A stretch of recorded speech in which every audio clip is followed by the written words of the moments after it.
Dan kita tahu betul bahwa ATR, BPN, kemudian juga KPK ini bekerja sama dengan Pemda itu untuk melakukan pilot projecting terlebih dahulu. Ada 3 provinsi yang dipilih, koreksi kalau saya salah, ini ada Sulawesi Tenggara, Sulawesi Utara, dan juga Sulawesi Selatan. Nah, mungkin saya tanya dulu, sebenarnya kenapa 3 provinsi itu yang dipilih? Ini yang memilih KPK dan ATR BPN bersama tentu ya? Itu komitmen, Mbak. Itu yang kami sampaikan ke Kementerian ATR waktu kami diskusi. Jadi mau milih yang mana nih? Yang kepala daerahnya punya komitmen kuat dong gitu.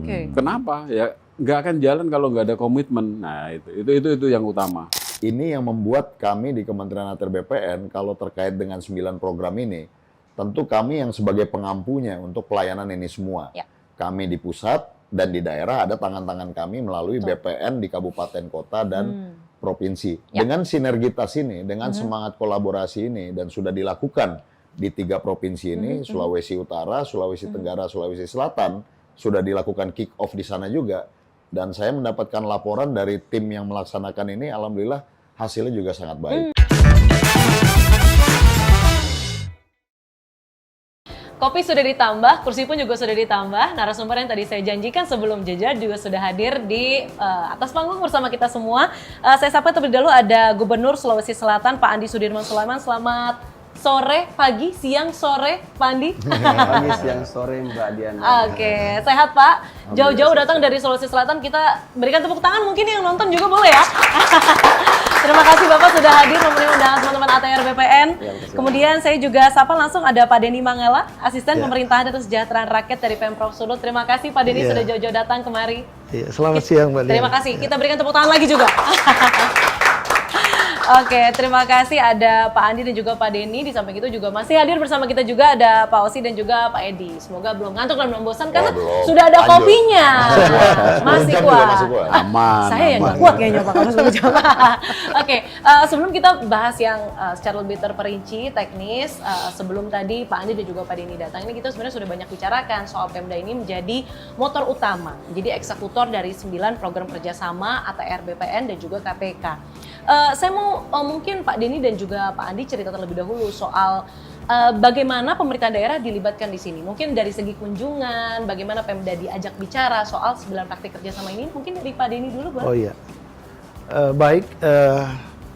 Yang pertama memang pada bulan Mei yang lalu, ya, atas inisiasi dari Kementerian ATR BPN dan KPK, nah, sudah dilaksanakan rakor di Sulawesi Utara. Sudah ada rakornya. Nah, rakor ini dihadiri oleh Bapak Gubernur, termasuk Bupati Wali Kota se-Sulawesi Utara hadir semua, Pak. Kemudian ada BPN juga hadir di sana. Nah, di sana itu sudah ditandatangani komitmen bersama dari semua kepala daerah, termasuk BPN, untuk implementasi 9 program ini. Dan ini sampai saat ini Bapak Gubernur terus memonitor implementasi di 15 kabupaten kota yang ada di Sulawesi Utara. Nah, ini tentu langkah yang sangat strategis yang diinisiasi oleh Kementerian ATR, BPN, dan KPK dalam rangka mewujudkan good governance. Dan ini tentu sebagai pemerintah daerah, baik provinsi maupun kabupaten kota, kita tentu sangat mendukung untuk implementasi 9 program ini. Oke, meskipun tugasnya artinya bertambah, tapi disambut baik karena itu tentu mewujudkan good governance tadi. Iya, karena untuk kebaikan bersama gitu. Oke, baik. Itu cerita dari Sulut. Kalau dari Sulut seperti apa, Pak Andi? Ya, terima kasih banyak Mbak Diana. Saya sampaikan bahwa kami tentu pertama mengucapkan terima kasih banyak kepada Kementerian ATR BPN dan juga KPK, Korsub, Pak Direktur yang senantiasa dan juga memilih Sulawesi Selatan sebagai salah satu piloting project untuk percepatan 9 program ini. Dan kita tentu menyambut baik karena selama ini tentang agraria itu, tentang pertanahan selalu terdengar masalah rumitnya, perselisihan. Jelimet gitu ya Pak Andi. Perselisihannya, kemudian masalah perizinannya yang rumit. Kita tidak dapat tuh isu-isu tentang bagaimana percepatan PAD, bagaimana percepatan investasi, kepastian hukum. Dengan ada program ini tentu ini sangat baik karena tentu dengan dipilih Sulawesi Selatan ini bukti bahwa Sulawesi Selatan ini sebagai salah satu wilayah yang memiliki komitmen dengan laksanakan kemarin ada penentang bersama untuk kesepakatan bahwa kita komit untuk bagaimana mempercepat program ini. Oke, ini juga sebenarnya yang banyak ditanyakan oleh masyarakat. Tadi juga sempat dibahas ataupun di sini sedikit ya sama Pak Edi dan juga Pak Ausi. Kalau misalnya 9 paket program ini pun berjalan dengan optimal dan maksimal, yang tentu itu kita harapkan begitu ya. Perubahan apa sih yang paling dirasakan masyarakat? Itu kan yang menjadi pertanyaan masyarakat. Mungkin Pak Andi boleh silakan Pak. Iya, saya ingin ceritakan sedikit bahwa tanah sekarang ini kebanyakan masih sertifikat global misalnya, atau belum berubah atau gimana, sehingga kita ini di satu sisi masyarakatnya untuk mempertahankan tanahnya kan bisa jadi sengketa perselisihan tanah. Kemudian di sisi lain pemerintah kami ini dapatnya bahwa kita susah nih, masih tercatat tanah-tanah itu sebagai target objek PAD yang bagus, tapi justru tidak tercatat dengan baik. Karena kepemilikan satu yang tadinya sekarang sudah berkembang pesat. Ada bahkan satu surat itu bisa sampai banyak orang yang miliki. Waduh. Dan tumpang tindih. Sehingga saling klaim, kemudian terjadilah sengketa di mana-mana. Dengan adanya ini digitalisasi, sudah integrasi dengan OSS, integrasi dengan MPP, integrasi dengan RT RW, kemudian bisa memetakan geospasial. Ini luar biasa. Karena dampak bagi masyarakat kemudahan perizinan, dapat sertifikat mereka, tapi tentu kita juga pemerintah bisa yang mana harus punya kewajiban apa. Dapat haknya tapi kewajibannya juga tentu lebih mudah dan lebih pasti. Ada kepastian. Ya, penurunan konflik ya Pak. Itu juga paling penting. Itu yang paling penting di masyarakat sering terjadi. Iya benar-benar. Tentu kan karena kalau bicara soal konflik ataupun sengketa lahan itu urusannya panjang ya Pak. Kita tahu betul juga di masyarakat banyak juga yang menjadi berita seperti misalnya artis-artis juga banyak yang speak up, kemudian rakyat biasa juga banyak sekali deretan sengketa lahan yang ujungnya ya memang harus ada goodwill dari pemerintah dan juga pusat maupun daerah begitu ya untuk menyelesaikan hal itu, salah satunya lewat 9 paket program ini. Itu cerita dari Sulsel. Kalau di Sulut seperti apa sih Pak? Apa dampaknya buat masyarakat? Entah itu yang sudah terjadi ataupun yang mungkin disasar oleh Pemprov Sulut. Iya. Pertama bagi masyarakat, selama ini kan layanan untuk contohnya untuk pertanahan layanan sertifikat. Nah ini minta maaf Pak Wamen masih banyak keluhan. Ini prosedurnya, kemudian ada pihak-pihak yang memanfaatkan itu ya. Nah tetapi dengan 9 program ini ya, kemudian mengintegrasikan dengan mall pelayanan publik, ini tentu akan memudahkan masyarakat untuk memperoleh layanan sertifikat misalnya. Mereka tidak perlu lagi misalnya menggunakan calo atau tunggu berlama-lama untuk memperoleh itu. Cukup lewat misalnya gadget dia bisa monitor itu sudah di mana, ya, kapan selesainya dia bisa monitor. Dan ini sangat memudahkan. Baru kemudian yang kedua tentu bagi pemerintah daerah, selama ini contohnya transaksi jual beli tanah. Nah, Pemda itu di transaksi jual beli tanah kan ada yang namanya BPHTB yang masuk ke PAD. Nah, banyak kasus terjadi transaksinya itu di atas harga tanah tapi yang dilaporkan di bawah. Nah, ini tentu kan merugikan daerah. Tapi dengan diintegrasikan antara nomor identifikasi bidang dan nomor objek pajak, ini akan memudahkan ini. Dan ini akan menutup celah-celah yang seperti tadi. Apalagi BPN sekarang kan sudah menetapkan zonasi nilai tanah. Jadi nggak bisa lagi main-main ini. Kita akan tahu ini, Pemda akan tahu, oh ini zonasi nilai tanah untuk wilayah ini sekian. Kok transaksinya jauh di bawah? Nah ini ada something wrong. Nah itu rugi kita. Nah ini sangat memudahkan. Kemudian yang ketiga tentu bagi investor dengan diintegrasikannya antara OSS dan RDTR ini tentu akan memudahkan investor untuk nanti dia akan menanamkan investasi di daerah. Dia akan tahu, oh ini tanah ini clear and clean dia. Kemudian dia akan tahu, oh ini tanah ini zonasinya nilainya sekian. Anda bisa dipermainkan lagi. Ini program ini intinya sangat membantu bagi pemerintah, bagi investor, termasuk bagi masyarakat.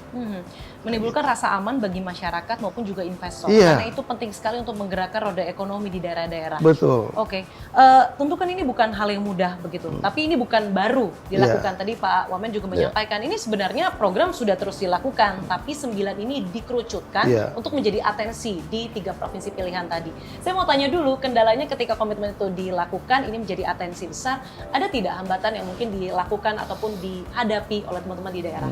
Mungkin dari Pak Andi? Yang dihadapi biasa memang kita itu persoalan karena ini lintas sektor ya. Terkait misalnya penyelesaian lahan-lahan aset ataupun ada tentang agraria ya. Ini kita ini sudah ada solusi, salah satunya sini GTRA. Kami baru saja kemarin melaksanakan, kita laksanakan hari Jumat kemarin, hari Kamis itu Rabu kita laksanakan GTRA, gugus tugas reforma agraria. Saya yang pimpin langsung, ada kejaksaan, kemudian ada kita undang juga dari Forkopimda, kepolisian dan Kodam bahkan kita libatkan, kemudian dari pertanahan hadir semua untuk membahas 2 area yang menjadi target yang sangat strategis dan menjadi aset yang tidak jelas kepemilikannya tapi tercatat di KIB kami, di aset kami. Terus ada juga yang menjadi dipakai pendapatan orang lain tapi tidak masuk ke kami penghasilannya. Dari gugus tugas GTRA itu menghasilkanlah rekomendasi-rekomendasi dan sudah ada solusi dari rekomendasi itu untuk ditindaklanjuti BPN. Dan Kakanta BPN Kota Makassar akhirnya sangat setuju dan ini sangat mudah lagi. Tinggal dikerucutkan, tinggal kita daftarkan kembali untuk KIB-nya, nomor asetnya, kemudian penguasaan fisik itu sudah cukup untuk kemudian diterbitkan hak pakainya. Ini salah satu program dari 9 itu ada GTRA, yang kemudian sebagai penyelesaian konflik dan ini kita sudah lakukan untuk 2 objek untuk tahun bulan ini ya. Dan ini kita terus akan melaksanakan per setiap minggu. Rencananya 1 minggu pertama untuk konsep kayak notulensi lah ya. Kemudian setelah itu baru rapat untuk rekomendasinya. Baru itu kita kirim. Nanti kita sasar lagi kayak seperti tanah-tanah yang luas konflik untuk lainnya, Pak. kayak seperti usaha-usaha yang besar ribuan hektar. Kita juga masukkan kadang-kadang tidak dipakai, terus terlantar sudah puluhan tahun nggak ada solusi, memiliki hak perdataan tapi sudah tidak lanjut. Nah inilah kita akan bawa ruang-ruang rapat-rapat GTRA sehingga itu sebuah pendapatan potensi investasi yang kuat. Kami sebagai provinsi ini sangat luar biasa kalau ini kita kemudian tindak lanjuti dan akan kembali ke negara. Iya, betul. Dan inilah sebenarnya ya Pak Wamen ya yang ditekankan bahwa optimalisasi GTRA itu bisa berjalan untuk mengkomunikasikan tadi ya. Tadi Pak Edi kan menyampaikan komunikasi ini adalah kunci. Satu waktu tapi kan suka jarang ngobrol gitu. Benar nggak tuh Pak Edi sama Pak Dedi? Benar ya? Nah, sehingga GTRA ini jadi suatu wadah begitu ya untuk penyelesaian konflik dan memaksimalkan tadi pendapatan dan potensi investasi tadi ya. Apalagi didampingi langsung dari Pak Wamen. Ya kita terus terang Mbak Diana senang dengar success story walaupun ini program awal tapi langsung seperti Gubernur Sulsel langsung memahami bagaimana GTRA ini sangat berpengaruh dan ternyata betul pada saat ini dilakukan bisa mencarikan solusi. Ya mungkin tidak semua akan bisa diselesaikan dengan cepat tapi paling tidak kita cari lagi prioritas mana yang ingin diselesaikan, forumkan lagi dengan GTRA sehingga semuanya punya kebebasan untuk berpendapat apa pandangan-pandangannya disimpulkan nanti dijalankan oleh yang hadir di situ. Jadi ini GTRA lalu integrasi NIBNOP. Jadi saya pikir inilah semangat akselerasi yang ingin kita lakukan dan ingin kita capai dari program ini. Tadi kan baik dari Pak Denny dan juga Pak Andi menyampaikan ini penerimaan kita ataupun potensi investasinya itu cukup berdampak loh. Mungkin bisa digambarkan secara nyata mungkin Pak Denny terlebih dulu soal sebenarnya seberapa 9 program ini bisa menyederhanakan administrasi sehingga berdampak pada pendapatan daerah. Mungkin ada angkanya Pak, bertambah berapa atau mungkin potensi yang dilihat. Silakan Pak Denny. Iya, memang kalau menyebut angka kan kita masih hitung-hitungan. Tentu karena masih karena berjalan. Kan baru kita komitmen bersama di bulan Mei ya. Tapi sebelum itu tentu memang saya harus sampaikan setelah rakor itu kita kan potret di Sulawesi Utara untuk integrasi program yang tadi Pak Wamen sampaikan itu harus ada mall pelayanan publik. Nah kita di Sulut ada 9, jadi kita masih ada target 6 ke depan Pak Wamen. Dan Bapak Gubernur, Bapak Majen TNI Purnawirawan Julius Silvanus itu mengendorse Bupati Wali Kota untuk secepatnya itu menyiapkan itu. Ya, supaya nanti juga ini kan akan memudahkan masyarakat. Nah, ke depan tentu setelah semua ini terwujud, kita harapkan itu PAD masing-masing daerah, baik kabupaten kota maupun provinsi, dia akan meningkat. Seberapa besar itu, ini masih dalam hitung-hitungan karena baru dimulai ini, gitu. Oke, baiklah. Mungkin saya beralih ke Pak Edi. Takutnya Pak Edi ngantuk nih, kebanyakan dirinya nih nanti ya. Serius Saya ini. mention dulu. Serius mendengarkan nih. Pak Edi mengawasi dan mengawasi porsinya ya. Oke, Pak Edi, ini kan sudah disampaikan 9 praktik kerjasama ini, kemudian praktik di lapangannya juga, alhamdulillah puji Tuhannya teman-teman di daerah di 3 provinsi ini sudah memahami, satu kepala, satu pikiran. Menurut Anda, setelah ini harus ada apa? Kan Anda di luar mengawasi begitu ya, harus ada percepatan seperti apa yang dilakukan supaya teman-teman di wilayah ini juga, tadi ada kendalanya beberapa begitu ya, yang sebenarnya harusnya bisa diselesaikan dengan komunikasi, yang harus dilakukan supaya semakin menambah pendapatan daerah dan lain sebagainya. Jadi kita bicara impact ya, atau mungkin bahasa ininya apa sih yang mendapatkan keuntungan seperti apa sih kan gitu kan ya. Terlebih yang ini udah ada yang berjalan, mungkin KPK teman-teman KPK sudah ada input tambahan begitu untuk teman-teman di daerah. Nah kalau kami melihatnya begini Mbak, tadi Pak Gubernur Pak Andi, Gubernur Sulsel sudah menyampaikan bahwa dengan GTRA udah langsung merasakan nih. Selesai itu masalah. Ternyata dirapatkan bersama yang mohon maaf selama ini mestinya tanpa program ini pun harusnya dari dulu sudah bisa dilaksanakan kan gitu ya. Nah tapi kalau kami melihatnya dari sudut pandang yang lain. Yang pertama adalah mudah-mudahan kami harus membandingkan nih Mbak, ya tadi Pak Wamen sampaikan baru kemarin kan, belum bisa kita lihat nih. Tapi kalau kami konsennya adalah pengaduan masyarakat nantinya. Nah, pengaduan masyarakat yang selama ini sering mengadukan adanya pungli, adanya pemerasan. Nah, mohon maaf ya kan seperti itu kan ya. Nah, kami akan lihat nanti ada penurunan nggak. Nah, itu akan menjadi impact atau hasil yang dari sudut pandang kami ya. Mungkin dari Pak Gubernur mungkin akan melihat dari sudut pandang investasi nantinya. Dengan transparansi pasti investasi akan meningkat kan itu kan ya. Tapi kepentingan kami atau dari sudut pandang KPK adalah ada nggak nih penurunan tingkat korupsinya nih nanti di 3 provinsi ini gitu loh. Khususnya adalah korupsi di tadi suap, pemerasan dan juga mungkin bahasa umumnya pungli lah ya. Tapi suap, pemerasan, gratifikasi kalau bahasa undang-undangnya. Nah, terus setelah itu adalah tentunya adalah masyarakat merasa dimudahkan nggak, kan gitu kan ya, dimudahkan nggak. Tadi bahasanya memang kami lebih mengistilahkan selama ini ada di ruang-ruang gelap. Pengurusan mungkin dalam konteks ini kita bicara pertanahan ya, mungkin secara luas mungkin ada juga, tapi kita bicara pelayanan pertanahan, masyarakat itu banyak yang gelap bagaimana ngurus tanah ini. Akhirnya datang ke tadi yang Pak Asisten tadi sampaikan ke calo atau apa gitu kan ya. Nah, mudah-mudahan dengan ini nanti transparansinya dapat, masyarakat bisa mendapatkan keuntungan. Tapi kan susah di situ kita ukur kan ya. Tapi paling-paling Pak Gubernur yang bisa mengukur sendiri nantinya dari investasi, dari pengamanan aset, dari itu mungkin.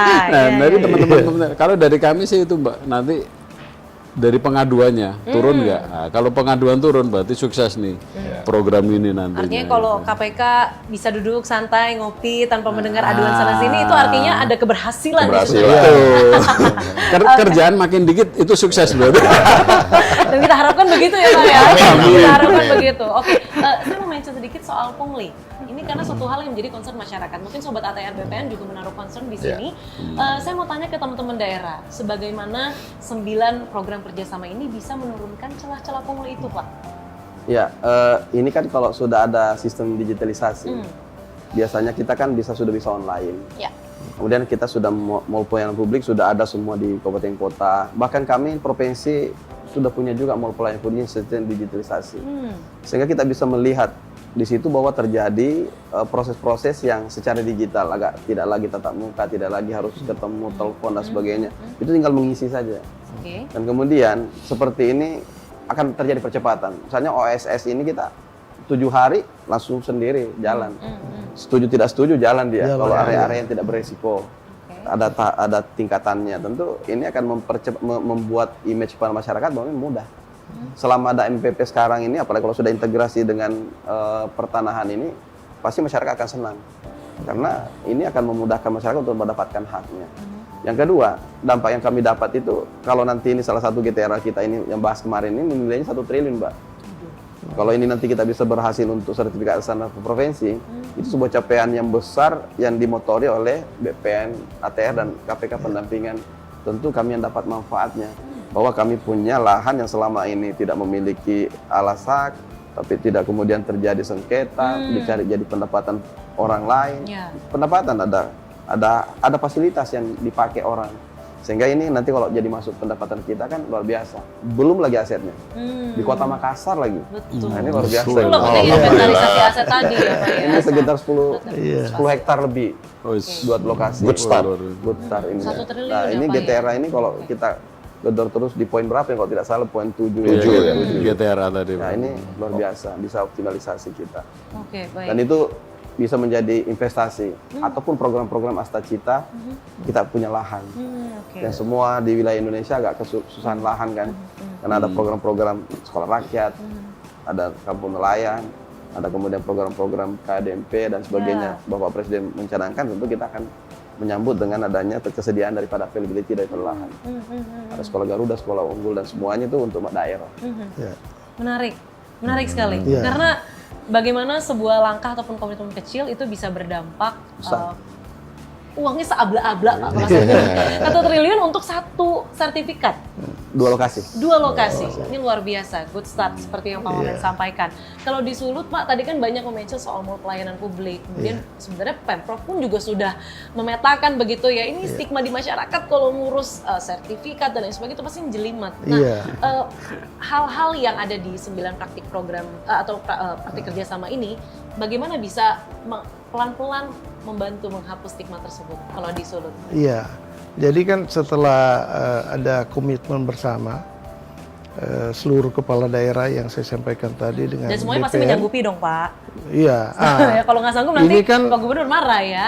Setelah itu kan langsung dipublish. Oke. Nah, dipublish itu masyarakat dia tahu, ternyata sini sudah ada layanan pertanahan itu yang online. Oke. Nah, dengan begitu kan stigma-stigma selama ini bahwa berbelit-belit, harus melalui calo, ini akan terhapuskan. Karena tidak ada lagi yang tadi Pak Gubernur sampaikan face to face untuk memperoleh pelayanan. Semua serba digital. Dan ini pasti akan didukung oleh semua masyarakat. Ini kan tugas kita adalah membangun public trust. Langkah strategis dari BPN, ATR sama KPK ini adalah upaya untuk mewujudkan public trust itu. Oke, Mungkin baik. itu. Karena fakta membawa pada kebenaran, kebenaran membawa pada trust itu ya, kepercayaan itu. Dan itu yang sedang dibangun lewat ini yang program sementara itu. dibangun, Oke. betul. Terakhir, kita masuk ke closing vision ataupun hal-hal yang mungkin akan dilanjutkan ke depannya, yang tentu sudah baik ini. Kalau misalnya kerjasama ini berhasil lah, katakanlah 3-5 tahun ke depan, seperti apa tata kelola pertanahan dan juga iklim investasi yang ingin Bapak-bapak ini sebagai pemimpin di daerah masing-masing ingin Anda lihat di wilayah Anda masing-masing? Dari Pak Andi dulu, silakan. Kita berharap ketika pelaksanaan ini akan kemudian terjadi kemudahan-kemudahan masyarakat, ada kepastian terhadap pembangunan, investasi, dan kemudian pendapatan-pendapatan bagi kami. Termasuk masyarakat kami juga tidak segan-segan lagi untuk investasi untuk membangun baik secara persorangan maupun secara korporasi. Yang kedua, kami berharap bahwa yang selama ini sudah terjadi konflik, sudah ada solusi-solusi karena pemetaannya jelas. Apalagi kalau sudah berbasis geospasial ya, ini per 5.000. Satuan ini sudah semakin jelas, clear, bisa melihat sampai yang paling detail. Sudah ada RDTR, rencana detail tata ruangnya sudah jelas. Bahwa mereka ini bisa melihat sampai yang sekecil-kecilnya untuk daerah mana peruntukan apa, dan pemiliknya siapa. Kemudian itu kan semuanya bernilai uang, karena kekayaan negara termasuk daerah ada dua sisi, baik uang maupun aset. Ya. Kalau kami tidak bisa memiliki banyak uang dalam bentuk money cash-nya, cash in itu, maka aset yang banyak juga termasuk adalah harus dikelola. kelola. Kalau sudah jelas status legal standing-nya, maka dia akan menjadi sebuah aset kekayaan yang kemudian menjadi kepercayaan untuk melaksanakan sebuah program-program pembangunan, dan ini akan menjadi neraca kami akan bagus ke depannya. Sehingga kami juga sebagai daerah itu bahwa memiliki kekuatan-kekuatan ekonomi karena ditopang dengan kekayaan yang lebih kuat, seperti itu. Tentu kekayaan itu yang nantinya juga berdampak pada kesejahteraan masyarakat itu sendiri, karena digunakan dari dan untuk masyarakat. Ya, karena masyarakat sekarang kan, kita tahu lah masyarakat banyak disibukkan dengan hanya mempertahankan tanahnya sendiri.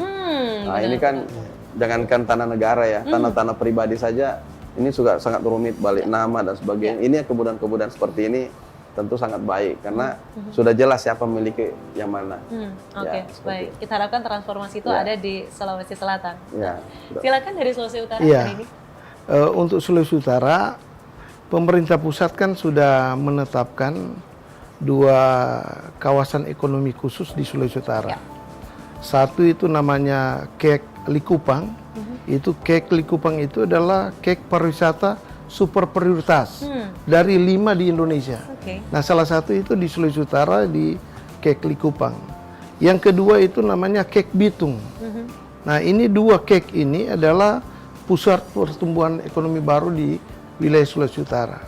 Nah, tentu dengan implementasi 9 program dari ATR BPN dan KPK ini tentu akan makin menciptakan iklim investasi yang kondusif di Sulawesi Utara, terutama dalam rangka menumbuhkan 2 kek ini supaya dia makin geliat lagi ini, makin berkembang bagus untuk peningkatan ekonomi di Sulawesi Utara yang dampaknya akan dirasakan juga oleh masyarakat Sulawesi Utara. Dan itu yang menjadi visi Pak Gubernur, memajukan Sulawesi Utara. Sulawesi Utara maju, sejahtera dan berkelanjutan di pintu gerbang Asia Pasifik. Amin, amin paling serius Pak itu untuk Amin. itu ya. Oke, saya mungkin beralih ke Pak Edi terlebih dahulu, nanti Pak Osa sebagai penutupnya ya Pak, boleh silakan Pak. Harapannya ketika, kalau tadi kan di daerah masing-masing, tentu harapan KPK 3-5 tahun ke depan untuk 9 program kerjasama ini. Jadi yang pertama tentunya langkah berikutnya Mbak ya. Jadi dengan di-trigger oleh 3 provinsi ini diharapkan next ke provinsi yang lain, itu tentunya ya. Dengan next ke provinsi yang lain, mungkin masing-masing provinsi ya mudah-mudahan sih tadi Pak Gubernur memberikan contoh ya, bisa dengan konteks yang baik ya Pak ini ya Pak ya. Itu jadi mendapatkan hasil yang ya sesuai kondisi daerah masing-masing lah ya, karena kan pasti berbeda-beda kan kondisinya. Nah, dari sisi kami tentunya harapan yang paling utama adalah meningkatnya pelayanan publik dan juga meningkatnya pengelolaan aset, khususnya aset tanah ya. Yang ini yang paling penting Pak, yang bebas dari tindak pidana korupsi. Nah, itu fokus di kaminya. Jadi manfaat ya mudah-mudahan benar-benar dinikmati atau dirasakan oleh pemerintah daerah dan khususnya masyarakat secara umum. Tapi kalau dari kami konsennya mudah-mudahan pelayanan kepada masyarakat, pelayanan publik kepada masyarakat dan juga pengelolaan aset tanah bebas dari tindak pidana korupsi. Itu Mbak. Oke, baik. Terima kasih Pak Denny. Sama-sama. Silakan Pak Osi. Baik Mbak Diana, terima kasih banyak. Jadi pertama yang ingin saya sampaikan adalah bahwa 9 program kerjasama kami dengan KPK dan juga seluruh pemerintah daerah ini tentu sejalan dengan apa yang menjadi harapan dari Bapak Presiden Prabowo Subianto untuk menghadirkan satu pemerintahan yang bersih, yang akuntabel, tapi juga memberikan kemudahan bagi masyarakat. Dan inilah kemudian kita bisa lihat beberapa dampak kecil yang sudah mulai dimunculkan. Yang kedua yang ingin saya ingatkan dalam forum ini adalah tentu transformasi ataupun perubahan ke arah yang lebih baik itu akan membutuhkan effort yang tinggi. Tidak semudah membalikkan telapak tangan. Tidak akan berjalan secara instan. Ada upaya konsisten yang harus kami lakukan dari sisi kementerian, dibantu oleh KPK dan tentunya pemerintah daerah. Kami juga mengajak agar terus kukuh, konsisten tegar untuk kemudian terus berupaya untuk menghadirkan, karena ini apapun yang kita hadirkan adalah untuk kebaikan masyarakat. Jadi tentunya ini adalah pahlawan-pahlawan kami yang ada di daerah, yang berada di garda terdepan, kami berterima kasih. Tapi mudah-mudahan kita semua punya semangat pantang menyerah terkait hal ini. Perubahan mindset, perubahan transformasi, budaya, culture, ya ini tentu membutuhkan waktu, tapi mudah-mudahan akselerasi ini bisa kita lakukan.